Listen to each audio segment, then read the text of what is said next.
Bonjour à toutes et à tous, merci de votre fidélité. Certains interlocuteurs juifs de Jésus n'ont toujours pas digéré que Jésus accomplisse une guérison un jour de sabbat. Ils restent tellement figés dans leur manière stricte et légaliste de suivre la loi qu'ils sont incapables de reconnaître, dans la guérison du paralytique, les œuvres du Dieu d'Abraham, de Moïse et de Jacob. Jésus s'adresse à eux comme à des personnes qui ont l'habitude de scruter les Écritures et qui pourtant sont incapables de voir que Jésus est celui qui les accomplit. Jésus le leur rappelle. Ce sont les Écritures qui me rendent témoignage. Autrement dit, vous avez tout pour discerner que celui que vous attendez comme Messie est là, devant vous, accomplissant par sa parole et par ses actes les œuvres mêmes de Dieu. Des œuvres de création qui redonnent vie, des œuvres qui sauvent. Jésus, sa personne, ses œuvres, ses paroles, tout en lui révèle le Père. Mais leur pensée ne peut pas faire un tel lien tant ils sont habités du désir de faire barrage à Jésus.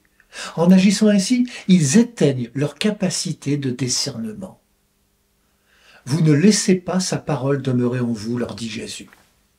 Je vous connais, ajoute-t-il, vous n'avez pas en vous l'amour de Dieu. Et c'est vrai, ils ne cherchent qu'une chose, condamner Jésus. Et seulement cela les préoccupe.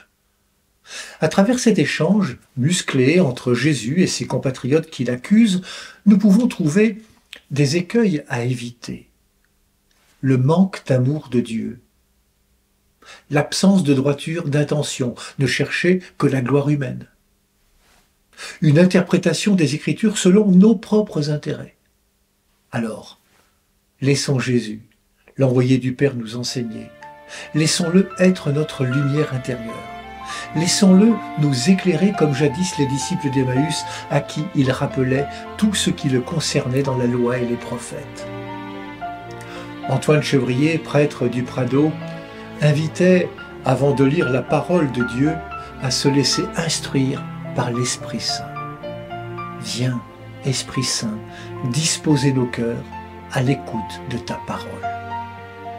Bonne marche vers Pâques à toutes et tous, prenez bien soin de vous et des autres.